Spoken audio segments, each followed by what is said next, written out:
November 6th is just around the corner. There seem to be apprehensions all over the place in some, aspects. But I guess the reason you were at the National Assembly was to explain things further and clarify. The election will proceed as scheduled by INEC.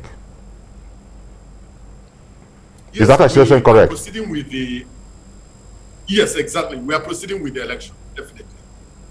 So the people have been expressing concerns about, quite a number of things. First of all, let me get one out of the way, which is important in the sense that when the politicking comes into things, you hear all sorts of things from politicians. The number of parties that are taking part in the election as approved by INEC in Anambra, how many are they?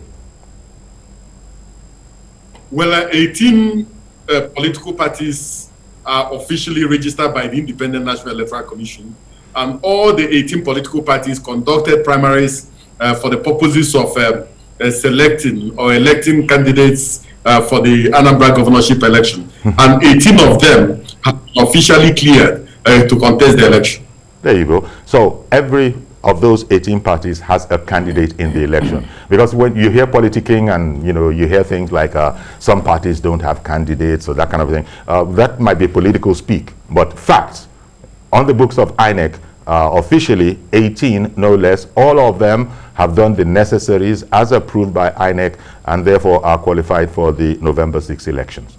Okay, thank you very much for that, for clearing up that bit. Now the other thing is, people have been speaking about the security. Let me get rid of another issue. Ad hoc staff of INEC in Anambra reportedly are making themselves unavailable. I don't know how else to put it, because of apprehensions that they may have. First of all, is that true that INEC staffs, INEC ad hoc staff for the election are resigning?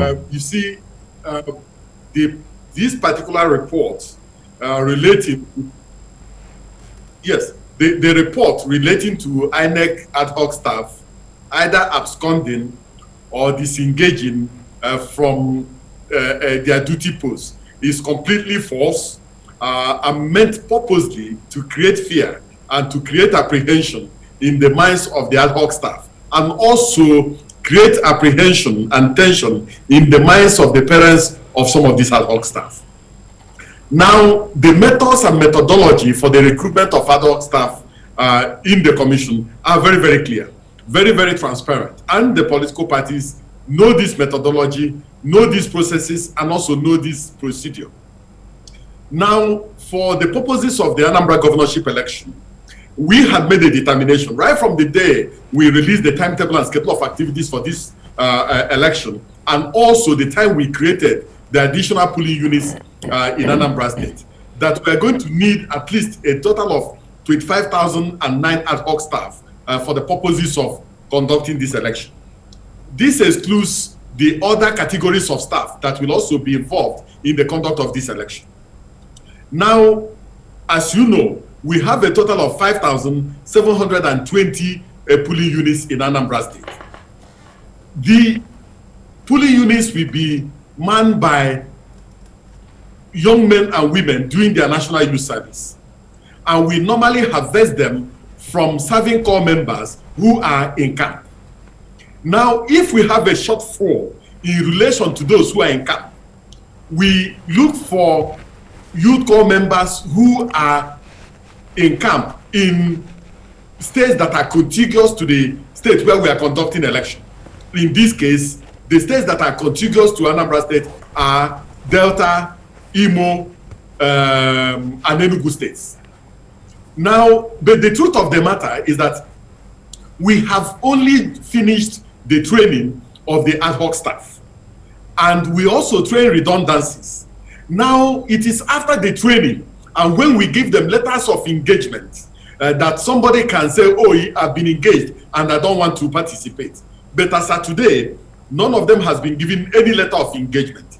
It is when we give them letters of engagement that we will know whether we have a shortfall here and there. And if we have a shortfall, we have our plan B and we have our plan C on how to obviate that particular shortfall.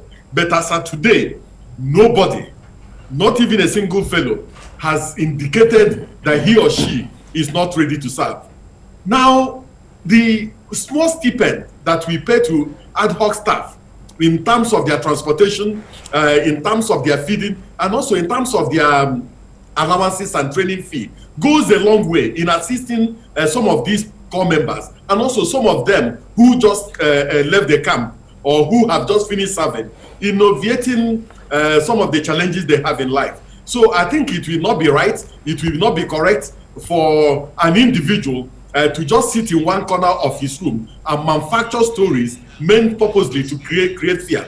We have a resident electoral commissioner in Anambra State. They didn't talk to him. We have an administrative secretary. They didn't talk to him. We have a head of publicity and voter education. They didn't talk to the person. We have an officer in charge of public affairs. Nobody spoke to them, but somebody just spoke to an unknown person and they ran with the story in order to create fear and apprehension in the minds of people.